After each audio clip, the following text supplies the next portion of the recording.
ስንት ሰው ነው የሕዝብ አለቃ የሆኑትን ጳጳሳት ሲነቅፍ የሚታይ? ወገኖቼ ወንጌል በወንድም ላይ እንደማይፈረድ ያልነገረች ነበር። በወንድም ላይ የማይፈረድ ከሆነ በአባት ላይ ይፈረዳል። በተለይ በዚህ ዘመን ፍርድንና ወቀሳን ለፈጣሪ መስጠት ልመዱ እንጂ በማንም ላይ ቃል አታውጡ፣ አትፍረዱ። የካህኑ ስነ ምግባር፣ የካህኑ የሕይወት ጉድለት ሊያቋርጥ የሚችለው በእግዚአብሔርና በራሱ በካህኑ መካከል እንጂ በእግዚአብሔርና በቤተ ክርስቲያን መካከል ያለው ግንኙነት ከቶ ሊሆን አይቋረጥም። እንዳትደክሙ፣ እንዳትሰናከሉ፣ እንዳትንቁ፣ እንዳትነቅፉ፣ ዋዛ ፈዛዛ እንዳይገባባችሁ፣ ከጽድቅ እንዳትራቆቱ፣ ከመቅደሱ እንዳትርቁ፣ ከመስዋዕቱ እንዳትለዩ፣ ከንስሐ አባት እንዳትቆራረጡ።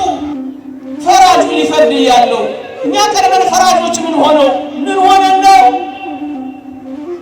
ጅራፉ ሲነሳ የለ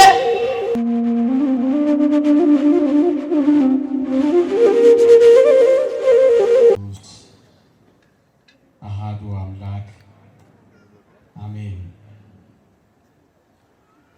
የተከበሩ አባታችን መልአከ ፀሐይ በቀለ ተሰማ የደብራችን አስተዳዳሪ፣ ክቡራን አበው መነኮሳት፣ ክቡራን አበው ካህናት፣ መምህራነ ወንጌል፣ ዘማሪያን፣ የሰንበት ትምህርት ቤት ደቀ መዛሙርት፣ ምዕመናንና ምዕመናት በልዑል እግዚአብሔር ስም እንደምን ሰነበታችሁ? እንደምን አላችሁ? አሜን። በቸርነቱ የጠበቀን በአጸደ መቅደሱ የሰበሰበን እንደ በደላችን ያልከፈለን እንደ ኃጢአታችንም ያልተቆጣጠረን የአባቶቻችን አምላክ የእኛም አምላክ ልዑል እግዚአብሔር ዘላለማዊ ስሙ የተመሰገነ ይሁን። እንደ እግዚአብሔር ቅዱስ ፈቃድ በሚኖረን የትምህርት ክፍለ ጊዜ አጠር ላለ ደቂቃ በአንድ ርዕሰ ጉዳይ ላይ አቆያችኋለሁ።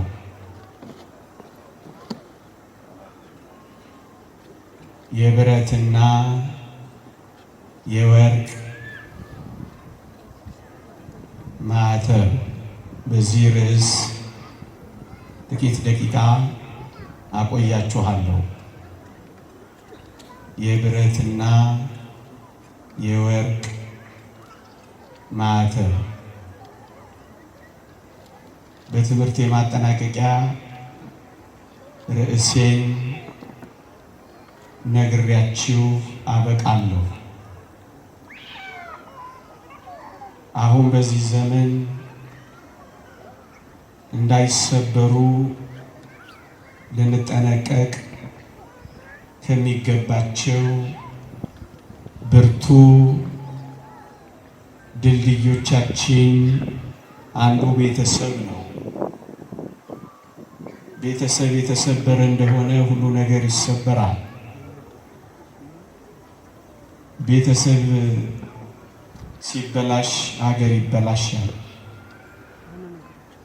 ቤተሰብ እንከን ሲገጥመው ትውልድ እንከን ይገጥመዋል።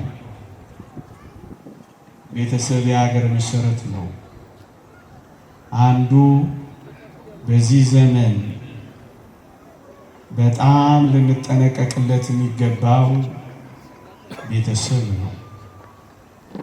ሁለተኛው ዛሬ እኔ ጥቂት ማቆያችሁ፣ ሁለተኛው እንደ ክርስቲያን ይልቁንም እንደ ኦርቶዶክሳውያን በጣም ልንጠነቀቅበት የሚገባው ሁለተኛው ድልድያችን ክህነት ነው። ይሄ ዘመን ምናልባት አንድ ድልድይ ሊሰብርብን እየከጀለ ያለ ይመስላል። እሱም ልጆች ከካህናት አባቶቻቸው ጋር፣ ካህናት አባቶች ከልጆቻቸው ጋር የሚገናኙበትን ጽኑ መንፈሳዊ መስመር እሱን ለመስበር የሚታገል ይመስላል እና እነዚህም ሁለት ድልድዮች፣ ሁለት ጥብቅ መስመሮች እንደ ዓይናችን ብሌን ልንጠብቃቸው ይገባል። እኔ ዛሬ በዚህ ርዕሰ ጉዳይ ሁለተኛውን ድልድይ አጠንክረን እንድናጸና ለማሳሰብ ርዕሱን መርጬዋለሁ። የብረትና የወርቅ ማኅተም። የተወደዳችሁ ኦርቶዶክሳውያን፣ ዲያብሎስ በዋናነት ዝናሩን የሚወረውረው፣ ትጥቁን የሚያራግፈው፣ ኃይሉን የሚያሳርፈው፣ ማጥቃት የሚፈልገው ማንን ይመስላችኋል? ይኸውላችሁ ዲያብሎስ አንድ ነገር ያውቃል። እረኛው የተመታ እንደሆነ መንጋው እንደሚበተን ጥንቅቅ አድርጎ ያውቃል ዲያብሎስ። ስለዚህ የውጊያ ትኩረቱን፣ የማጥቃት ስትራቴጂውን፣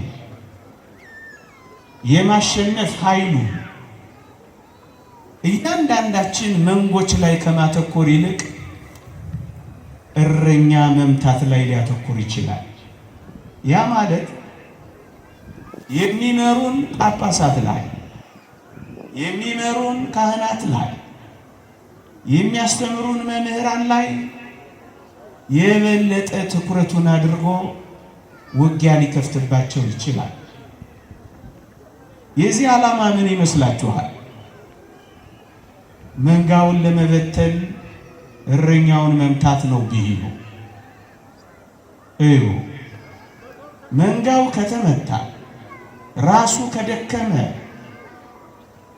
ብዙ ሊያደክመው ይችላል። እረኛውን ከመታ ግን መንጋውን በአንድ ጊዜ መበተን ይችላል። ስለዚህ የዲያብሎስ ጥልቅ ትኩረት ወገኖቼ በዚህ ዘመን ልጆችን ከአባቶች መለየት አይመስላችሁም?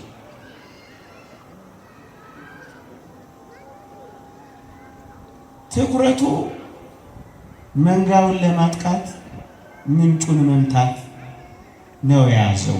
ወገኖቼ አንዳንዶች የእግዚአብሔርን ቃል እያወቁ እንዴት ይሆናሉ? በቤተ መቅደስ እንዴት እንደዚህ ይደረጋል? እንዲያና እንዲህ የሚሉ ምክንያቶችን በማቅረብ አንዳንዶች በአባቶች ወይም በእረኞች በሚመጡ አንዳንድ ጉዳዮች ሃይማኖታቸውን እስከ መቀየር እንኳን ደርሰዋል። ግን ይውላችሁ እዚህ የሚያገለግሏችሁ ካህናት ደግሞም የሚመሩን ጳጳሳት ሰዎች መሆናቸውን አትርሱ። የመላእክት ማህበር ውስጥ ገና እኮ አልገባንም። ድል የነሱ መስተጋድላን ጋር እኮ ገና አልተጨመርንም። ገና እኮ ክንፍ አላወጣንም። እንዴት ነው የምታዩ? ገና እኮ እንደናንተ ነን። ምናልባት ውጊያ በዝቶ አንዳንዶቻችን ከእናንተ እንኳን ደክመን ሊሆን ይችላል። ቅድም ካልኳችሁ ከብርቱ የዲያብሎስ ቀስቶች ያላመለጥን ልንሆን እንችላለን። ታዲያ እንዴት እንፈራረዳለን ወገኖቼ? ዲያብሎስን ታስታውሳላችሁ? በዚህ በገዳመ ቆሮንቶስ ጌታችንን ከፈተነባቸው ወይም ልፈትን ካለባቸው ቦታዎች አንዱ ካህናትን በምፈትንበት ደግሞም ካህናትን ድል በምነሳበት በቤተ መቅደስ እስኪ ልውሰደው እንዳላልሰማችሁ? የተወደዳችሁ ኦርቶዶክሳውያን ቤተ መቅደስን ፈተና አለ። እንኳን ቤተ መቅደስ አዳም የተፈተነው በገነት ውስጥ አይደል? ለዚህ ነው ጌታችን ወደ ቤተ መቅደስ ጫፍ ይዞት የወጣው። ምክንያቱም ካህናትን ድል በምነሳበት እስኪልን ሰው ብሎ። አዎ ድል ልንነሳ እንችላለን። አዎ ልንሸነፍ እንችላለን። አዎ ልንደክም እንችላለን። አዎ ልንወድቅ እንችላለን። ይሄን በማየት ትታችሁን ትሄዳላችሁ? ደከሙ ወደቁ ብላችሁ ትራሩልናላችሁ እንጂ ትፈርዱብናላችሁ? የዲያብሎስ ጽኑ ውጊያ በአንድ ምስኪን አባትህ ላይ የተከፈተበት እንደሆነ ምናልባት በጸሎት ታግዘዋለህ፣ ምናልባት እጆችህን ትዘረጋለታለህ እንጂ እንዴት ትጠቁምበታለህ? ሁለተኛው ቁም ነገር እዩ ወገኖቼ፣ በቤተ መቅደስ ድል የምንነሳቸው ይኖራሉ። ለምን ትደነቃላችሁ? በገነት እንኳን ድል ተነስቷል ስላችሁ እዩ። አንድ ሌላ ነገር ልጠቁማችሁ።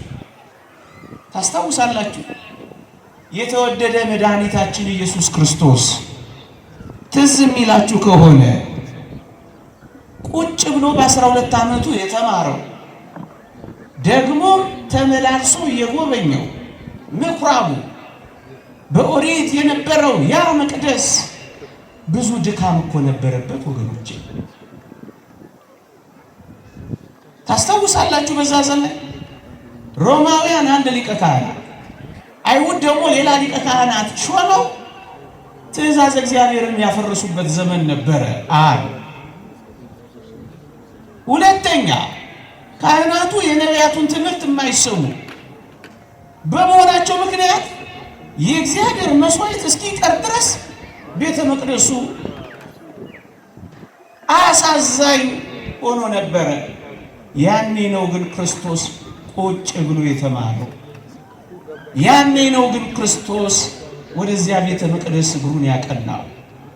የተወደዳችሁ ኦርቶዶክሳውያን ጉድለታቸውን እያየ ቁጭ ብሎ እንደተማረ አስተዋላችሁ? ያውቃቸዋል። ልብና ኩላሊታቸውን ይመረምረዋል። ማንም ነጋሪ አያስፈልገውም፣ ይረዳቸዋል። ጉድለታቸውንም ብጥር አድርጎ ያየዋል። ግንስ ቁጭ ብሎ ይማራል ስላችሁ ቁጭ ብሎ መጽሐፍ ገልጦ ይሰማቸዋል። ጀርባውን አልሰጣቸውም። እነዚህም አይረቡም አላላቸውም። ታስታውሳላችሁ?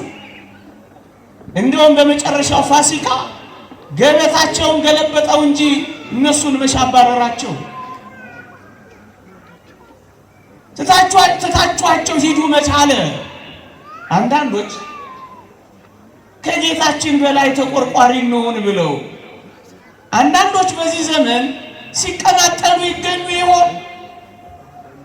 ያንድን ካህን ድካም በማየት ጀርባችሁን ትሰጡት ይሆን? የንስሐ አባታችሁን ጥቂት ጉድለት በማየት ሸሽታችሁት ይሆን? በር ዘግታችሁበት ይሆን? እሱ በዚህ ሲመጣ እናንተ በዛ አሳብራችሁ ሄዳችሁ ይሆን እንዴ? አንዳንዶች እኮ ቤተ መቅደስ መምጣት ትተዋል። ጌታችን እንኳን ካደረገው በላይ እኛ ተቆርቋሪ እንሆን ብለው አንዳንዶችማ በአዲስ አበባ ያሉ አድባራትና ገዳማት እንዲህና እንዲህ አይነት ድካም ስላላቸው አንቆርብም እስከ ማለት የደረሱ ግብዞች እኮ በዝተዋል። እንዴ ክርስቶስ እንኳን እንዲያ በጉድለት በተሞላችው በዚያች አገልግሎት ቁጭ ብሎ ከተማረ ማን አንተ ትተህ የምትሄደው?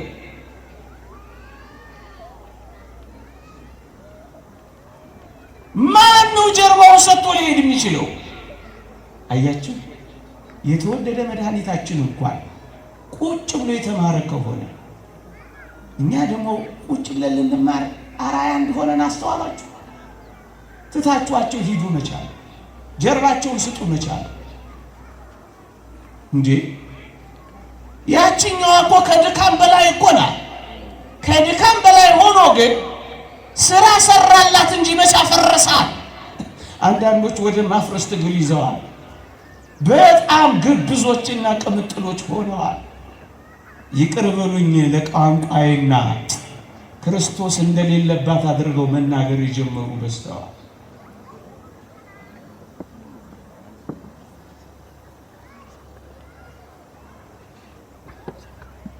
እስከ ዓለም ፍጻሜ ከእናንተ ጋር ነኝ ያለውን ቃል ክደዋል። ክርስቶስ ሳያውቅ ነው እንዴ እስከ ዓለም ፍጻሜ አልለያችሁም ያለው? የተወደዳችሁ ኦርቶዶክሳውያን ክርስቶስ በነበረባት በዚያች አንዲት የሐዋርያት ጉባኤ እኮ ይሁዳም ነበረ። ምን ያስደንቃል?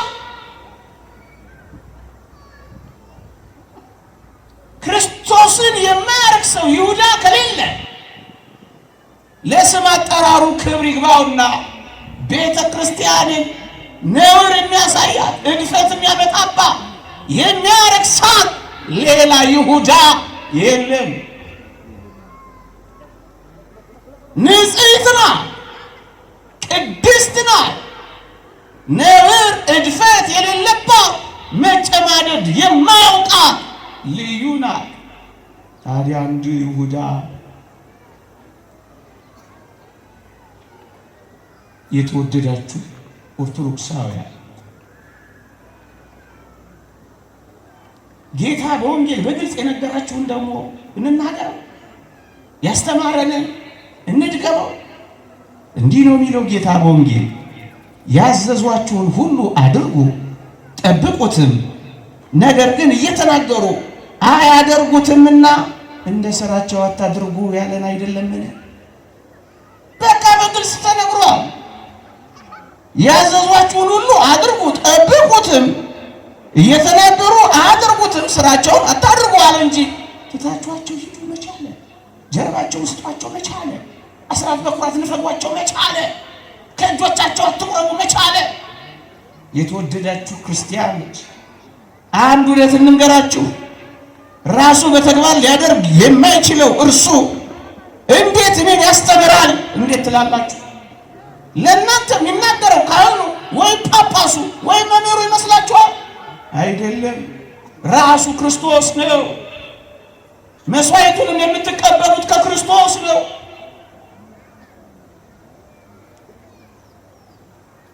ታዲያ ማንን ነው ትታችሁት የምትሄዱት? ለማን ነው ጀርባችሁን የምትሰጡት? እኔ በመካከላችሁ እገኛለሁ ያለውን ቃል ኪዳን እንዴት ነው የምትጥሱት?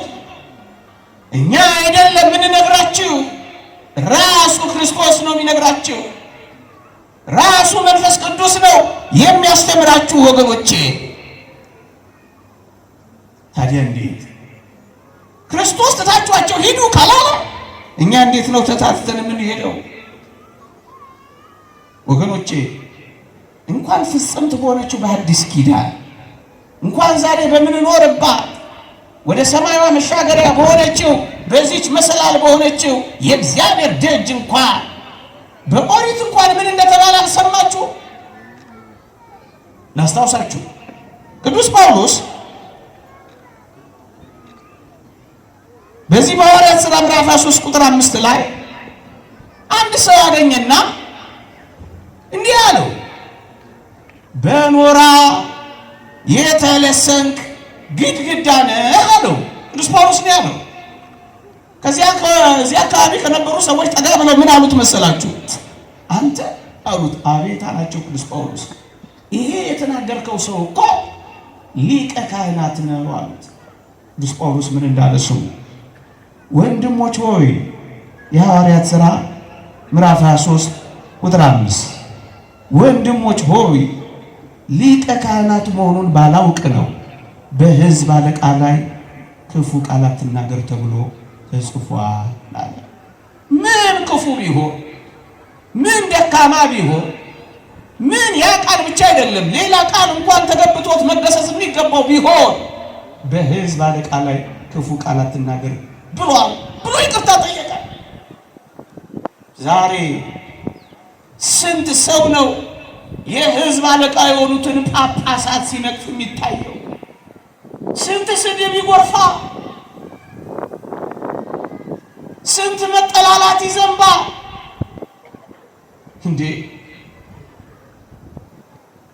ከመሸፋፈን ይልቅ መገላለጥ በዝቷል። በሽንቁራችን ከመቆምና ከመድፈን ይልቅ ቀዳዳውን ማስፋት ይዟል። የተወደዳችሁ ኦርቶዶክሳውያን እዩት።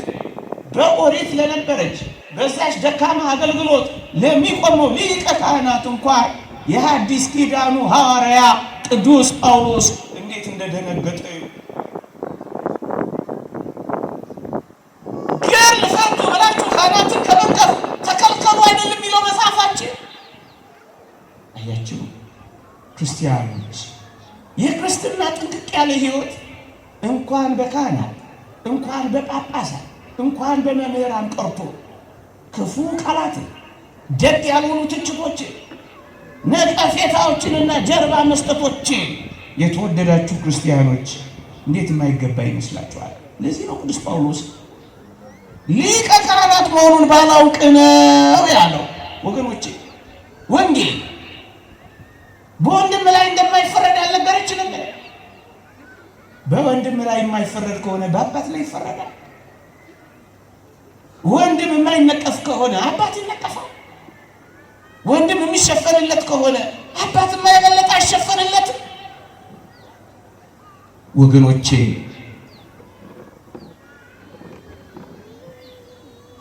ይህንን ድልድይ እንዳይሰበር እንጠንቀቅ እምላችሁ ይሄ ነው። እንደውም ሊቁ ቅዱስ ዮሐንስ አፈወርቅ እንዲህ ይላል፣ ካህንን ለመናቅ የሚማር ሰው እግዚአብሔርን ለመሳደብ በቅርብ መንገድ ላይ ነው ይላል። ብዙዎች እግዚአብሔርንና የእግዚአብሔርን ቤት ከመተዋቸው በፊት ካህናትን ይተዉ እንደነበር እናውቃለን። አያቸው ካህናትን የሚንቅ ሰው እግዚአብሔርን በመናቅ መንገድ ላይ በሂደት ላይ ነው ወገኖቼ። አንድ ሰው ደግሞ በመልካም አተያይ ካህኑን ቢያየው ወደ እግዚአብሔር የበለጠ ማየቱ አይደለም? ለዚህ እኮ ነው መጽሐፋችን ነብይን በነብይ ስም የተቀበለ የነብዩን ዋጋ ይወስዳል የሚለው። አደራችሁን ወገኖቼ፣ በተለይ በዚህ ዘመን ፍርድንና ወቀሳን ለፈጣሪ መስጠት ልመዱ እንጂ በማንም ላይ ቃል አታውጡ፣ አትፍረዱ። በምን እንደደከመ እንዴት እንደወደቀ እኛ በምን እናውቃለን? እሱ በተፈተነበት ብንፈተን ኖሮ አቅላችንን ስተን አደባባይ ላለመውጣታችን ምን ማስተዛዘኛ አለ? ይልቅ ወንድሜ ዛሬ ወደቀ ወዮ ነገ እኔ እወድቃለሁ ሊባል አይገባውም? ምን ወገኖቼ፣ ጥቂት ሀሳቦችን ነገሩን የበለጠ እንድናጎላው ጨምር አድርጌ ላቅርብላችሁ። አንዳንዶች እነዚህን ሀሳቦች ስንናገር አንድ ሀሳብ ሊመጣባቸው ይችላል። እሱን ነው አሁን ማንሳት የምፈልገው። የካህኑ ስነ ምግባር፣ የካህኑ የህይወት ጉድለት ሊያቋርጥ የሚችለው በእግዚአብሔርና በራሱ በካህኑ መካከል እንጂ በእግዚአብሔርና በቤተ ክርስቲያን መካከል ያለው ግንኙነት ከቶ ቢሆን አይቋረጥም። ደግሞ አለው የማንም ሰው የአገልጋይ የስነ ምግባር ጉድለት የሚያጎድለው ራሱ አገልጋዩን እንጂ ቤተ ክርስቲያንን አያጎድላት። እስመ ካህን ሕጹጸ ምግባር ከመ ማኅቶት ዘሰሙቱ ይላል መጽሐፋችን። የምግባር ጉድለት ያለበት ካህን እንደሚያበራ እንደሚነድ መብራት ነው፣ ጧፍ ነው ይላል። እሱ ይቀልጣል፣ መብራት መስጠቱ ግን ይቀጥላል ይላል መጽሐፋችን። ወገኖቼ ጸጋው አይቋረጥም። እግዚአብሔር በካህናት አማካኝነት ምስጢራትን ካልፈጸመ እሺ መዳናችን ወዴት አለ? ጸጋው ለዘላለም አይቋረጥም።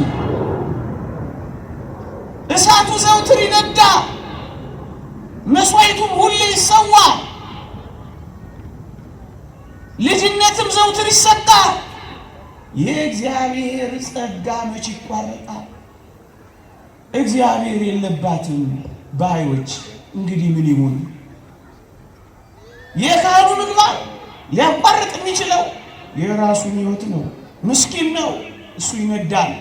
ታዲያ ለሚነደው ወንድም አልቅስለት፣ ራራለት፣ እዘንለት። ሰምቻለሁ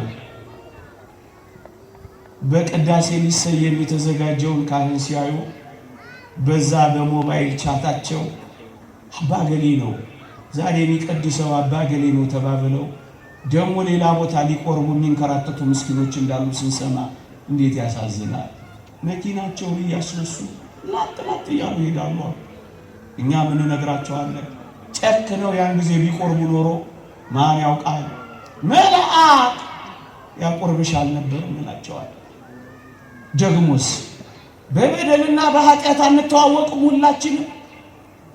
ያንዳንዶች ስለተገለጠ፣ ያንዳንዶች ስለተሰወረ፣ አንዳንዶች በመሰወር ብልጣብልጦች ሆነን፣ አንዳንዶች በድካም ደግሞ ፈጣጦች ሆነን ስለሆን እንጂ በድካም የማይጠየቅ አለ። ኃያላን እንዴት ወደቁ? ኃያላን እንኳን ይወድቁ የለም። ክህነቱ እሳት ናት ወገኖቼ። ሰሙ ይጎዳል፣ መብራት ግን ይሰጣል። እግዚአብሔር ለሌሎች ጸጋን በመስጠት ይኖራል። ምስኪኑ ካህን ግን ይጎዳል። ታዲያ ለዚህ ምስኪን ማዘን ነው መራራት ነው እንጂ የሚገባው በዚህ ዘመን መፈራረጅ ይገባል። ራሩላቸው፣ እዘኑላቸው፣ አልቅሱላቸው ከቻላችሁ፣ ማልዱላቸው ከቻላችሁ።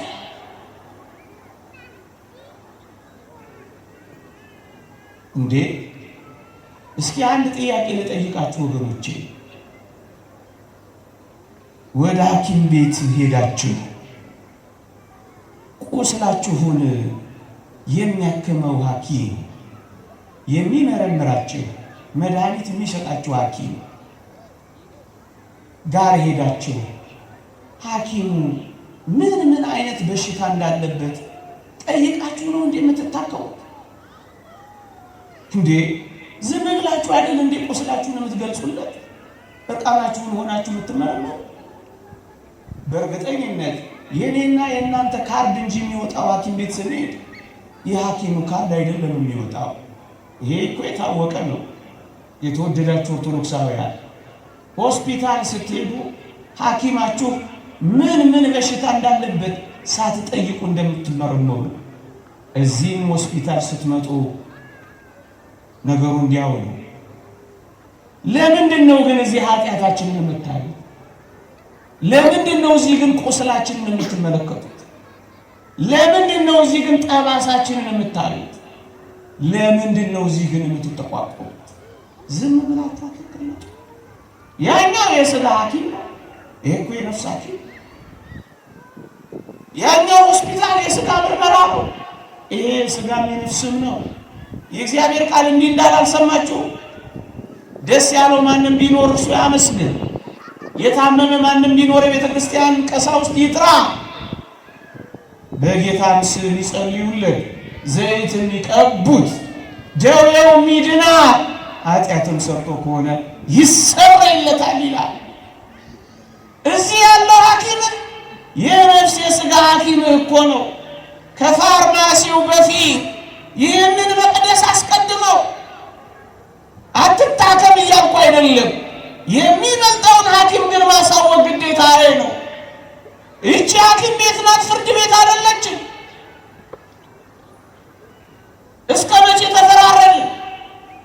እንደ ይቅርታ አድርጉልኝና ከኛ በላይ አደባባይ የሚሰጣለ፣ ከኛ በላይ የተፈራረጀ ዘመን ያሳልፋለ፣ ከኛ በላይ የተናናቀ ሊበጣጠስ አንድ ሐሙስ የቀረው አለ። እውነት እንደው መነጋገር ከተባለ ከኛ በላይ ቁስል የበዛበት አለ፣ ከኛ በላይ የታመማለ። የበለጠ ታማሚዎች ከሆን የበለጠ ትኩረትና እንክብካቤ ነው የሚገባል። ከደረሰ እውነት ነው፣ ቆርጦ ይጣላል፣ ይወገዛል። እዚያ እስካላደረሰስ ይታከማል። ዋሞ ጸሪያ ስጋው ሊጠላ የሚችል ከቶ የለማ። ለምን ትጠላኛለህ ሲሆን አይሲ ውስጥ እንደገባ በሽተኛ ተመልከተ። አንድ ሐሙስ ነው የቀረው። በእውነት እንደዚህ አይነት ታማሚዎች እንደሚኖሩ እናውቃለን። ግንስ የበለጠ ልንንከባከባቸው አይገባም። ቆስለዋል፣ በዲያብሎስ ተመተዋል። ታዲያ የሚያስፈልገው የበለጠ ትኩረትና እንክብካቤ ነው ወገኖቼ። ከሆስፒታሉ በፊት ቤተ ክርስቲያን፣ ከግሉኮስ በፊት ቀንዲሉን፣ ከዶክተሩ በፊት ካህኑን እንድናስቀድመው እኮ ነው። እንደውም ሊቁ ዮሐንስ አፈወርቅ ምን ይላል? በሽተኛ ቁስሎቹን ገልጦ እንደሚያሳይ አንተም ቁስልህን ገልጠህ አሳየው ይላል ቅዱስ ጳውሎስ። እያንዳንዱ የገዛ ራሱን ስራ ይፈትን አይደል ወገኖቼ? በዚህ ዘመን ማንንም ሳንመለከት በተቻለን መጠን የራሳችን ቁስሎች ላይ ብቻ እናተኩር። ደግሞ አለው የኔ ድካም ላይ ብቻ፣ የኔ ጉድለት ላይ ብቻ፣ የኔ ቁስል ላይ ብቻ፣ የገዛ ራሴን ስራ መፈተን ብቻ፣ ሌላውን ሁሉ ሳላይ ሳልናገር ሳልሰማ ሳላር በራሳችን ስራ ላይ ብቻ፣ በቁስሎች ላይ ብቻ ማተኮር። ያንተ ቁስሎች ብቻ ተመልከት።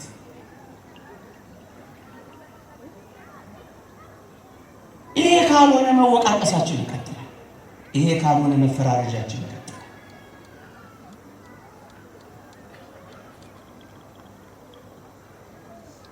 በዚህ ጉዳይ ላይ በረከቱ ትደርብንና ቅዱስ አትናቴዎስ እንዲህ ይላል። ገበሬ በጭቃ እጁ ስንዴ ቢዘራ ስንዴው አልበቅልም ይላል እንዴ? ይላል። እዩ፣ ገበሬ የሚዘራው ስንዴ በጭቃ እጁ ነው፣ ስንዴው ግን ይበቅላል። ድካም ቢኖርብኝ፣ በደል ቢኖርብኝ፣ ስህተት ቢኖርብኝ የእግዚአብሔር ቃል የነጠረ ቃል ኃይሉ የኔ አይደል፣ ቃሉ የኔ አይደል፣ ትምህርቱ የኔ አይደል። የእግዚአብሔር ቃል ስራ ይሰራል። በጭቃ እጅ ሆኖ ስንዴው እንደሚበቅል በደካማ እንኳን ቢሆን እግዚአብሔር ስራ ይሰራል። ታዲያ እግዚአብሔር ከቤተ ክርስቲያኒቱ ጋር ተቆራርጧል ልትሉኝ ነው? ለዚህ ነው ሊቁ ዮሐንስ አፈወርቅ እንዲህ ይላል፣ እውነትን የሚያስተምር ከሆነ ይላል ስለ ቃላቱ እንጂ ስለ ሕይወቱ በጥንቃቄ አትከታተሉ። በተለይ ምዕመናን አትከታተሉ፣ እንዳትደክሙ፣ እንዳትሰናከሉ፣ እንዳትንቁ፣ እንዳትነቅፉ፣ ዋዛ ፈዛዛ እንዳይገባባችሁ፣ ከጽድቅ እንዳትራቆቱ፣ ከመቅደሱ እንዳትርቁ፣ ከመስዋዕቱ እንዳትለዩ፣ ከንስሐ አባት እንዳትቆራረጡ፣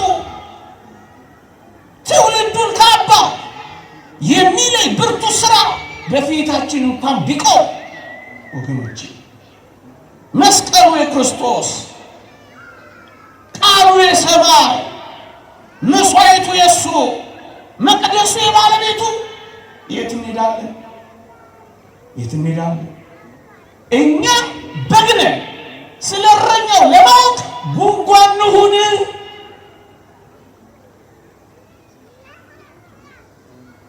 አዎ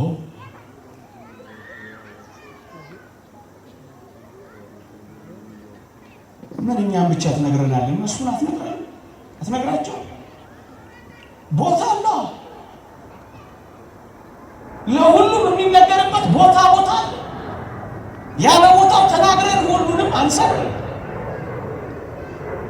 ቦታ ለእኛ የሚገባ ለእኛ በግ ነን። ስለ እረኛው ለማወቅ ጉጉ መሆን የለብንም ወገኖቼ። አንድ እውነት እንነጋገር። በቅዱሳት መጻሕፍት እግዚአብሔር የሚገባቸው ሰዎች ባይሆኑ እንኳን ስለ ሕዝቡ ድህነት ሲል በብዙ ነገር እግዚአብሔር ይሰራ እንደነበር አታውቁ? ላስታውሳችሁ፣ ታስታውሳላችሁ። እጅግ ክፉ በሆነው በለዓም እግዚአብሔር ሰርቷል። እጅግ ክፉ በሆነው በለዓም እግዚአብሔር የሰራ ከነበረ ጥቂት ደካማ ጉድለት ባላቸው አገልጋዮች ይሰራል እግዚአብሔር።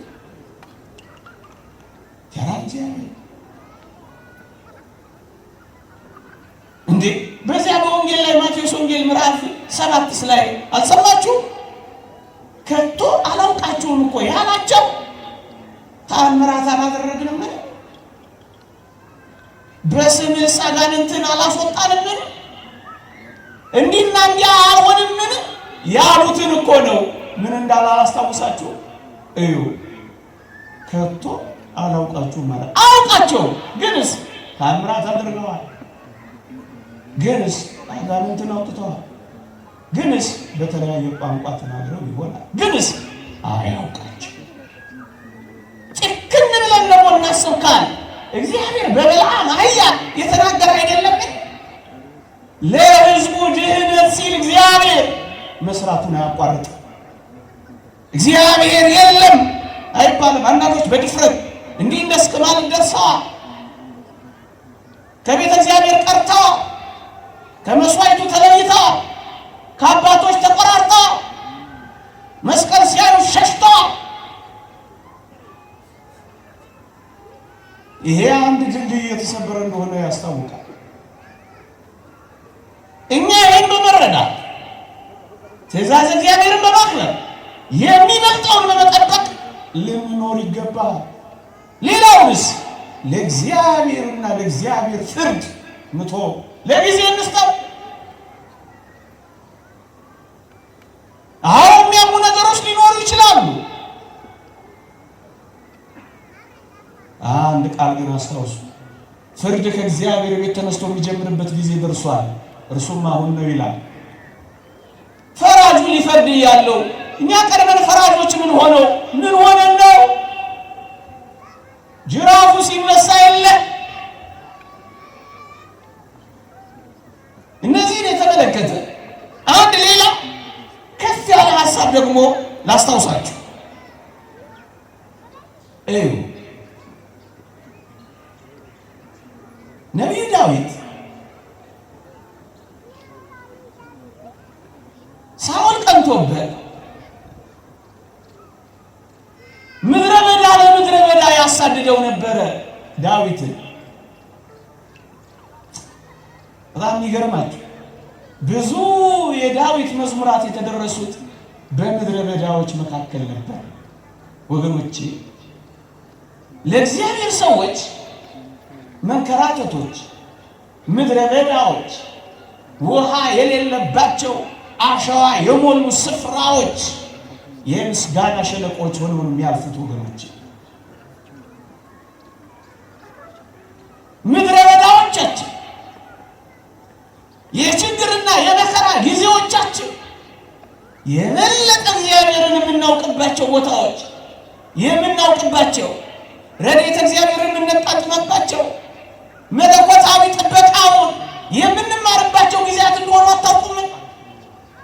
እነዚህና የሚመጡት ክፉና ከባድ ጊዜያት እንኳን ቢሆኑ በእርግጠኝነት ልንገራችሁ፣ ታምነን ከቆም ረድኤተ እግዚአብሔርን እናይበታለን፣ ኃይሉን እንቀምስበታለን። በምድረ በዳ ዳዊት በኤዶምያስ ምድረ በዳ የዳዊት መዝሙር ሲል ትሰሙታላችሁ። በይሁዳ ምድረ በዳ የዳዊት መዝሙር ሲል ታዩታላችሁ። ምድረ በዳ ለምድረ በዳ ነው እነዚህ መዝሙራት የዘመረው ዳዊት። በምድረ በዳ ማንጎራጎር ይቅር ወገኖቼ። አዎ በረሃብ ምድረ በዳችን፣ በችግር በረሃችን፣ በማጣት ሜዳችን፣ በደዌ ምንጣፋችን ከማጉረምረም ይልቅ መዘመራችን እነዛ የምድረ በዳ ዝማሬዎች አስተምሩንም። ዳዊት ምድረ በዳ ለምድረ በዳ የተንከራተተው በምድረ በዳ ግን ምን እንደሚል ታስታውሳላችሁ? እኔ በጣም ነው የሚደንቀኝ። በምድረ በዳዎች ነፍሴ አንተን ተጠማች ብሎ እኮ ነው የሚዘምረው። በምድረ በዳ ሰው ውሃ ይጠማል እንጂ እግዚአብሔርን ይጠማል? አዎ፣ የእግዚአብሔር ሰዎች በመከራቸው መካከል፣ በችግሮቻቸው መካከል እግዚአብሔርን ይጠሙታል፣ እግዚአብሔርን ያጣጥሙታል፣ እግዚአብሔርን ያውቁበታል፣ እግዚአብሔርን ይቀምሱበታል፣ ወደ እግዚአብሔር ከፍ ይሉበታል፣ ጥበቃውን ያዩበታል፣ ከረድኤቱ ጋር ይገናኙበታል። ለዚህ እኮ ነው በምድረ በዳ ዘር ባልተዘራበት ስፍራ እንደተከተልሽኝ አስቤያለሁና ይላል የሚለው። በችግሮቻችሁ መካከል እግዚአብሔርን የምታስቡት በምድረ በዳዎቻችሁ እግዚአብሔር እንደምትከተሉት ያውቃል። እግዚአብሔር አስበሻል እንዴ? ዋላ ወደ ምንጭ እንደሚናፍቅ አቤቱ ነፍሴ ወደ አንተ ትናፍቃለች እኮ የሚለው እንዲህ ባለ ሕይወት ውስጥ እኮ ይኖር እያባረሩት እየተንከራተታችሁ ዘምሩ። ስራ እያጣችሁ አመስግኑ። እየጎደለባችሁ በእግዚአብሔር ፊት እናንተ ሙሉ ሁኑ። እንደሱ ነው የሚሆነው ክርስቲያን። ከውጭ የሚመጣው አይሰብረው። በውስጡ ያለው ደስታ፣ በውስጡ ያለው ናፍቆት የበለጠ ወደሱ እንዲናፍቅ ወደሱ እንዲሄድ ያደርገዋል። ምድረ በዳዎች እንደዚህ ነው የሚጠቀሙባቸው። እንደውም በዚህ በበረሃ አባቶች መጽሐፍ ምድረ በዳውን እንደ ቅድስተ ቅዱሳን አድርገው ጸሎታቸውንና እንባቸውን እንደ መስዋዕት አድርገው ያቀርቡት ነበር ይላል። ምድረ በዳው መሰዊያቸው ነው። ደሃ የሆነች ጎጆ መሰዊያ ትሁን። አንተ ምስጋና መሰዊያ፣ መዝሙር መዘመሪያ፣ ጸሎት መጸለያ ትሁን። ደሱን ያለፉት እኮ የፍጥሞ ደሴት እስሩን ቅዱስ ዮሐንስ ራእዩን አላያችሁ? ተግዞ ነበር እኮ እሱ ሰማይ የተከፈተለት። እንዲያ ነው ነገሩ። ይህን ራእይ የጻፈው የታሰረ ሰው ነው። ሰማያት የገባው ከምድር የተገለለ ደሴት ውስጥ የተገፋ ምስኪን ሰው ነው ሰማይ የደረሰው። መገፋት ማብቂያ ለምን ታደርገዋለህ? ይልቅ እንደ ቅዱስ ዋት ወንድሞቼ ይሰብካሉ፣ ከሀገር ሀገር ይሄዳሉ። ምን ነው እኔ ሳልሰብክ አለ። ወደ ሰማይ ላከዋ፣ ቃል ሥጋ ሆነ ብሎ አስደናቂ ባህር ውስጥ ከተተዋ። መላእክት መጥተው ከሱ የሚማሩ አደረገ። ይቺ ቤተክርስቲያን የመላእክት ትምህርት ቤት እኮ ናት። አይማሯ አንቷ ይቅርታ ለድፍረቴና ለቋንቋዬ እንዳይመጡ ከመፈለግ አይደለም። መላእክት ይማሩባታል፣ ዘለስ አድርገው ይሰሙባታል። አስደናቂ ሕይወት ውስጥ ነን ያለ ነው። አልገባም ብዙዎቻችን እውነት ለመናገር እኔን ጨምሮ። ዳዊት ነው ብቻ እዚህ ውስጥ የከተተኝ። ምድረ በዳ ለምድረ በዳ ሳኦል አንድ ጊዜ አንከራተተው። ምን እንደሆነ ታውቃላችሁ? አንድ ዋሻ ውስጥ አሳዳጅና ተሳዳጅ ተገናኙ። ምን ታረው ይሆን? አሳዳጅና ተሳዳጅ ስትገናኙ ጥርስ እየተናከሳችሁ ታልፋላችሁ። መርዝ እየቀመማችሁ፣ ድግምት እየደገማችሁ፣ ግሚቶ እየጣላችሁ፣ ፀጉር እየቆረጣችሁ ስንቱን አደረጋችሁት። እግዚኦ! እግዚአብሔር የማያየን ይመስላቸው ኑሮ ዛሬ ብቻ እንደሆነ የሚቆጥሩ አቤቱ የዚህን ዓለም ደስታና ገንዘብ ይወስዳሉ፣ ከዘላለሙ ግን ይባረራሉ። እንዲያለው ነገሩ። እነዚህን ቃላት ስናገር በዓይኖች የሚያልፉ ሰዎች አሉ፣ በዚህ ዓለም የተገፉ።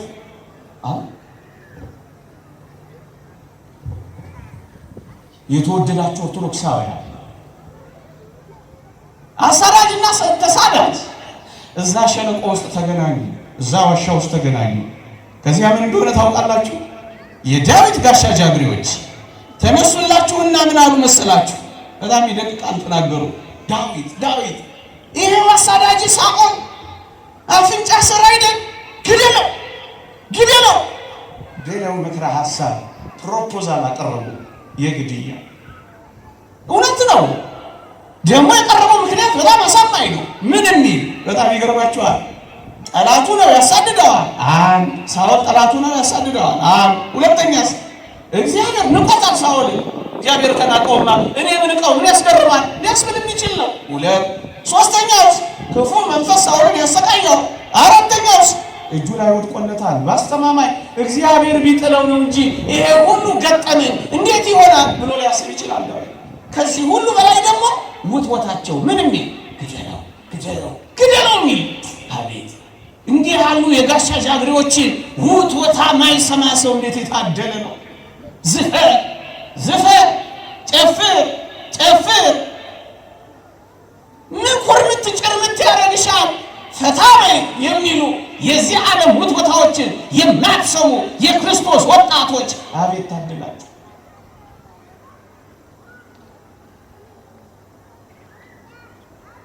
ሳቃቸውን እያያችሁ እናንተ እያለቀሳችሁ ግን እንደነሱ አይነት ሳቅ ላለመሳቅ እንባ እያፈሰሳችሁ ያላችሁ አቤት ታድላችሁ! በእነዚህ ውትወታ መካከል በጽናት የተቸነከራችሁ ከክርስቶስ ጋር የተቸነከራችሁ ከቁስሉ ጋር የታመማችሁ አቤት ታድላችሁ! ለዚህች ዓለም ሞቻለሁ ያላችሁ አቤት ታድላችሁ! ውትወታዋን የማትሰሙ ለመዓዛዋ የማትደግፉ ለማማለሏ የማታዘነብሉ አቤት ታድላችሁ! ወተወቱት ግደል እያሉት ዳዊት ግን ምን አለ መሰላችሁ? በጣም የሚደንቅ ቃል ተናገረ። ምን አለ ዳዊት? እንዲህ አለ። ምን አለ መሰላችሁ? እጄን እግዚአብሔር በቀባው ላይ ምን አለ? አላነሳ። ውትወታዎቻቸውን ተመልከቱት። ይሄ በዚህ ዘመን እንዳለ ወጣቶች እትት ነው እንደዚህ እንደሚሰብኳችሁ አቤት! እንዴት ሰብራችሁ ታምጡት! ስንቱን ጫት ቤት አለፋችሁት! ስንቱን አመዝራን ዘለላችሁት! ታድላችሁ! ይሄኔ ስንት ፑል ቤቱን ተሻግራችሁ መጣችሁ! ስንት ጫት ቤቱን አልፋችሁት! ስንት ቢራ ቤቱን ተሻግራችሁት! ውትወታቸው እንዴት ነው? አላነሳም እጄን አልገለው። ጽዋው ሲሞላ እግዚአብሔር ይንቀው የለ እመኑኝ። ማንም ይሁን ማን እግዚአብሔር ሲንቀው ይፈነግለው የለ። እግዚአብሔር በት ሲያነሳ ማን ፊት ይቆም የለ። ንጉሥ ይሁን ጳጳስ እግዚአብሔር ሲነሳ ይነሳ የለ። ያልነካው ማለት እግዚአብሔር ይንቀው ያልነካው እግዚአብሔር ይነሳበት ያልነሳበት እግዚአብሔር እጁን ይጫን ያልችልበት እግዚአብሔር ይጣው ያልቀጣው እግዚአብሔር ይሁንላችሁ። በዳዊት ልብ ያለው የእግዚአብሔር ቃል ነው። የጋሻ ጃግሬዎቹ ውትወታ በዳዊት ፊት የተናቀለው በልቡ የተተከለው የእግዚአብሔር ቃል በልባችን የእግዚአብሔር ቃል ከተተከለ የቱንም አይነት የዓለም ውትወታ ንቀን ረግጠን ልናልፍ እንደምንችል አያችሁ። ይሄንን ያሳያል።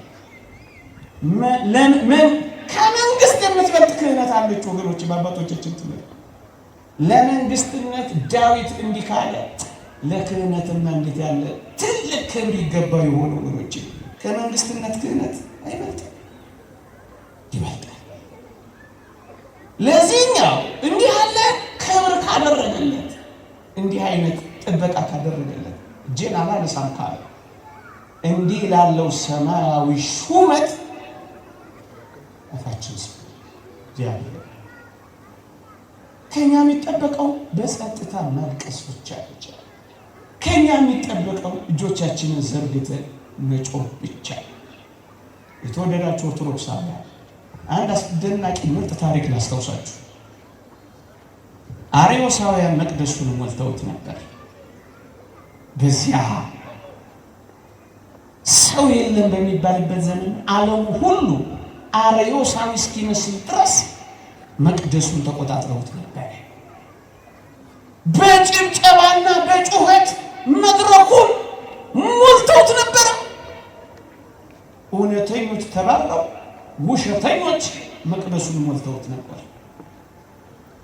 አትናቴዎስ ብቻውን የቀረ እስኪመስል ድረስ ተትቶ ነበር። አንዴ ሲጋዝ አንዴ ሲመለስ የተንከራተተ ነበር። ወገኖቼ በምድር ላይ ንጹሃንና ቅዱሳን ይንከራተታሉ፣ በሰማያት ግን ያርፋሉ። ወገኖቼ የመጀመሪያው ሰው የተገደለው እኮ አቤል ነው። ምን በደል ነበረበት? ምን ግፍ ነበረበት? ምን በድለን ነው? ምን በድሎ ነው እሱ? ምን ግፍ ሰርቶ ነው እሱ? የመጀመሪያውን የበደል ጽዋ ደፋሾች ቅዱሳን ናቸው። አሁንም የመጨረሻው ዘመን ላይ ቅዱሳን ናቸው። ይልቅ እንዲህ ካሉ ከሚገፉ ጋር ለመሆን ነው መታገል ያለ። ከገፊዎች ጋር እናለው፣ ከአስዋፊዎች ጋር እናለው። ብቻ ምላችሁ አርዮሳውያን መቅደሱን ሞልተውት ኦርቶዶክሳውያኑ ተባረው አንድ መጽሐፍ ላይ እንዳየሁት በውሽንፍርና በጎርፍ በውርጭ እየተመቱ አሳዛኝ በሆኑ መጠለያዎች እግዚአብሔርን በተስፋ እየጠበቁ ያመልኩ ነበር ይላል። ግንስ በዝምታ እግዚአብሔርን ይለምኑት ነበር። ኋላስ እግዚአብሔር ገለበጠዋ። ምን አደረገው? በሞቴ እለእስክንድሮስ ምሽት ላይ መጥተው አርዮስ ጠዋት ወደ መቅደስ ይገባል፣ ምስጢራተ ቤተ ክርስቲያንን ይፈጽማል፣ ይቀድሳል አሉት ለእለእስክንድሮስ ማታ። ከዚያስ እለእስክንድሮስ ፓትርያርኩ በጸጥታ ይጮሃል። በውሽንፍርና በውጭ ያሉት እጆቻቸውን ዘርግተው ያለቅሳሉ የተባለው። ከዚያስ ቅዱስ አትናቴዎስ እንደተናገረው አርዮስ ምስጢራተ ቤተ ክርስቲያንን ሳይፈጽም የማለዳውን ብርሃንን ሳያይ ሊቀመጥበት የሚፈልግበትን መቅደስ ውስጥ ሳይሰየም ሞተ። የሚጸልይ ጠፍቶ ይመስላል። የምር የሚጾም የምር የሚንበረከክ የዝምታ ጩኸታቸውን ተመልከቱት። እለእስክንድሮስና በውጭ የተገፉት አለቀሱ። እንባቸው ከጎርፉ ጋር እንባቸው ከውሽንፍሩ ጋር አብሮ ይወርድ ነበረ። ኋላስ የተገፉት ተመለሱ፣ የወጡት ገቡ፣ የተባረሩት መጡ። ነገሩ ተገለበጠ። እግዚአብሔር በአንድ ጀንበር ይህን ያደርገኝ አታምኑትም? እግዚአብሔር የሚነቅለውን ይነቅላል፣ የሚተክለውን ይተክላል። እግዚአብሔር እኛ ሰዎች ይሁን በዚህ ዘመን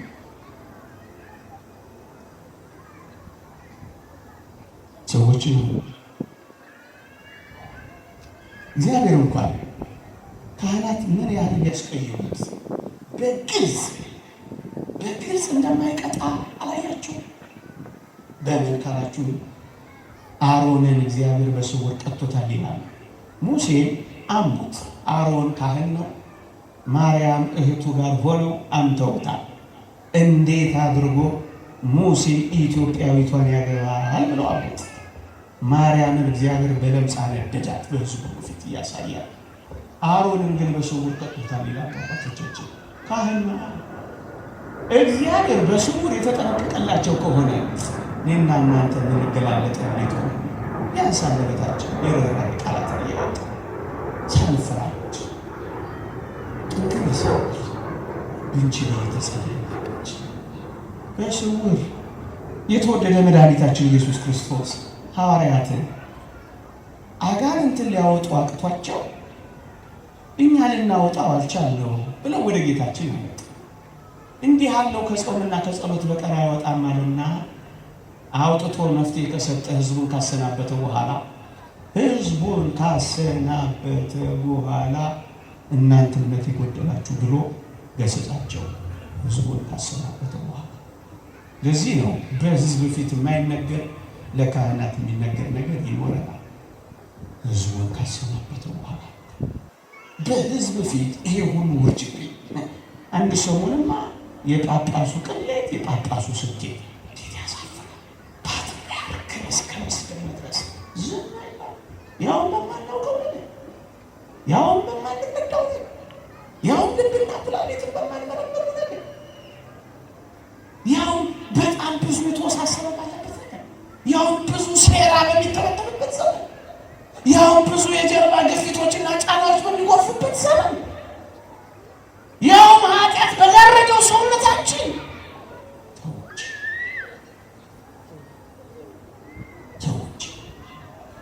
ይልቅ ከቻለ የቅዱሳንን ገድል እንጂ የኃጥአንን ክፋት በእነዚህ በማህበራዊ ሚዲያዎች መለጠፍና ማውሳት ቢቀር፣ የወንድም በደል ቢቀር።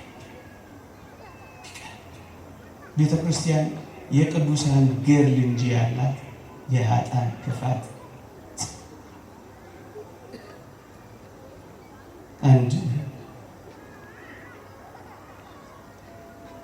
እዚህ የግብፅ ቤተ ክርስቲያን ይመስለኛል አንድ አባት እንዲህ ብለዋል የሚል ነገር አንብቤያለሁ። ምን አሉት? ትንሽ በስነ ምግባር ወረድ ስላሉ ሰዎች ሲጠይቃቸው ይመስለኛል። ምን አሉት ይላል፣ ቤተ ክርስቲያን ውስጥ የሚሰራው ሁለት አይነት መንፈስ ነው። አንዱ የእግዚአብሔር መንፈስ ሲሆን ሁለተኛው የሰይጣን መንፈስ ይተናኮላታል። ሊኖር ይችላል እንዲህ አይነት መንፈስ የሚያስፈጽሙ ሊኖሩ ይችላል። በእንዲህ አይነት መንፈስ ሊመሩ ይችሉ ይኖራል። እና ምን አሉት እሳቸው? እኛ አሉት እግዚአብሔር የሰራውን እንጂ ሰይጣን የሰራውን አንናገርም አንጽፍም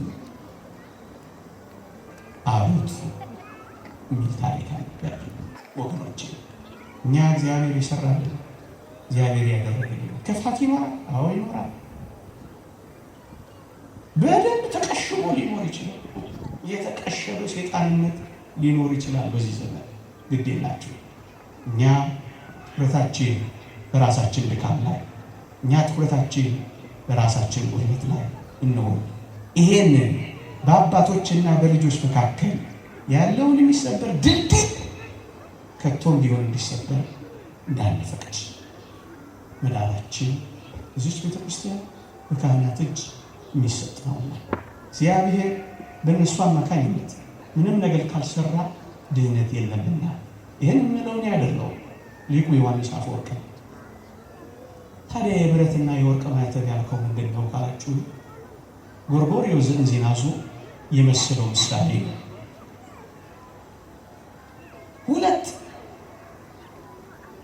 ማዕተሞች አሉ፣ መርገጫዎች ማለት ነው። አንደኛው እጀታው የወርቅ ነው፣ ሁለተኛው እጀታው የብር ነው። ሁለቱም ግን ማዕተብ የሚያትሙት ተመሳሳይ መልክና ተመሳሳይ ጉዳይ ነው። ሁለቱ የወርቁ የብሩ የሚያትሙት ተመሳሳይ ነው። ምን ማለት መሰላችሁ? የሚያትሙት የእግዚአብሔርን መልክ ነው፣ መልካ እግዚአብሔርን ነው። የሚሰጡት የእግዚአብሔር ልጅ ስጋና ደም ነው። የምንዋሃደው እሱን ነው። እጀታው ግን ወይ የወርቅ እጀታው ግን ወይ የብር ሊሆን ይችላል። ማዕተሙ ግን አይቀየርም። መስዋዕቱ ያው ነው። ቤተ ክርስቲያን ያው ናት። መሪዋ መንፈስ ቅዱስ ነው። ኃይሏ እግዚአብሔር ነው። ጉልበቷ ጸጋዋ ነው። ሕይወቷ ንጽሕናዋ ነው። እጀታው ግን ሊለያይ ይችላል። ወይ የብር ወይ የወርቅ ሊሆን ይችላል። መልኩ ግን የእግዚአብሔር ነው። ይቆየን። የእግዚአብሔር ቸርነት፣ የእመቤታችን አማላጅነት፣ የቅዱሳን በረከት ረድኤት አይለየን። ይሄ ድልድይ እንዳይሰበር እግዚአብሔር በረድኤት ይጠብቅልን። ተነጋግሮ አለመግባባትን፣ በውስጣችን አንዳችን ከአንዳችን አለመራራትን እግዚአብሔር ከኛ ያርቅልን። ልቦና ለሁላችን ይስጠን። አሜን።